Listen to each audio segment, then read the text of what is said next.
Meus irmãos, é cada absurdo que eu vejo. Presta atenção, me marcaram demais aqui nesse vídeo, olha só. Uma história que eu muito ouvia, falava assim: Jesus, ele matou muitas crianças quando era criança. Sim. Eu não tô brisando, né? Isso existe mesmo. Isso é real. Isso é real. existe. Eu ouvia dos evangelhos apócrifos, porque Jesus era uma criança brincando com outras crianças e com o poder da vida e da morte, porque ele é o Deus. Sim. Então, tipo, cansei de você. Pum. É bem isso. Na verdade, você vai entender que na Bíblia tem um buraco na história de Jesus, Sim, né? ele fala dele quando ele nasce, depois quando ele já tá E ele volta tomando com 30 vinho. anos, né? Mas como é que ele matou os amiguinhos dele? Então, a gente não. Então, era o que eu ouvia.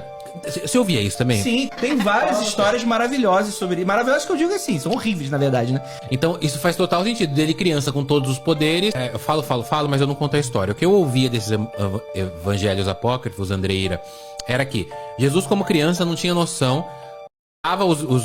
Mandava, tipo, morte. Tipo, sabe assim, pra eu imaginar. Ah, gente, misericórdia. Pra mim, até aqui já deu. Não dá pra ouvir mais que isso, não. Misericórdia, gente. Primeira coisa que eu quero que vocês tenham ciência é que os evangelhos, na verdade, os evangelhos não, os livros apócrifos são livros que estão de fora da Bíblia Sagrada, tá? Ah, não, mas é porque na igreja tal usa...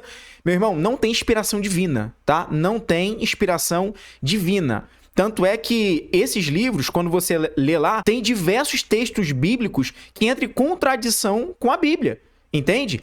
E a Bíblia, quando você lê ela, que é aquilo ali, aquela perfeição que nós temos hoje em nossas mãos, que é de Gênesis a Apocalipse, você não consegue encontrar nenhuma contradição, nenhuma sequer, eu te desafio. Ah, mas tem... Não, você pode ter entendido errado, mas você pode me apresentar, vai ser um prazer aí comentar e te provar e te mostrar que não é uma contradição. Entende? A Bíblia não tem nenhuma contradição de Gênesis e Apocalipse. Por quê? Porque a palavra de Deus é uma palavra inerrante, é infalível e é a nossa regra de fé. Os livros apócrifos não entraram porque foram escritos por homens comuns? Foram, como os demais livros. O que acontece é que não tinha inspiração divina. Não foi o Espírito Santo que inspirou, diferente da que nós temos ali, né, no canon bíblico, que são os 66 livros que completa a Bíblia Sagrada. É por isso que Paulo, por exemplo, quando ele escrevendo aos Gálatas, se não me falha a memória, ele vai dizer que se alguém vier anunciar um outro evangelho diferente do que ele estava pregando, né, do que os discípulos de Cristo pregavam, do que eles pregavam,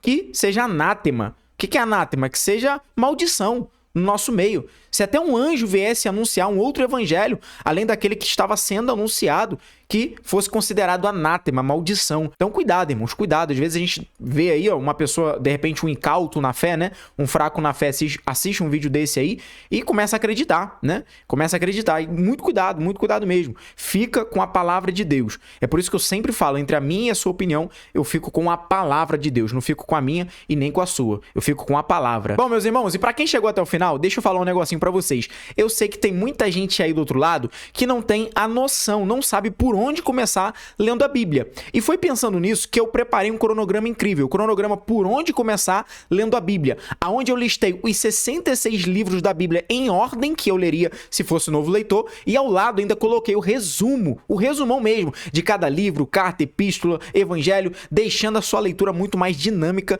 na sua Bíblia. Entra aí no meu perfil, clica no link da biografia, segue passo a passo e a gente se vê lá. No mais é isso, tamo junto, somos um More Bible, mais Bíblia.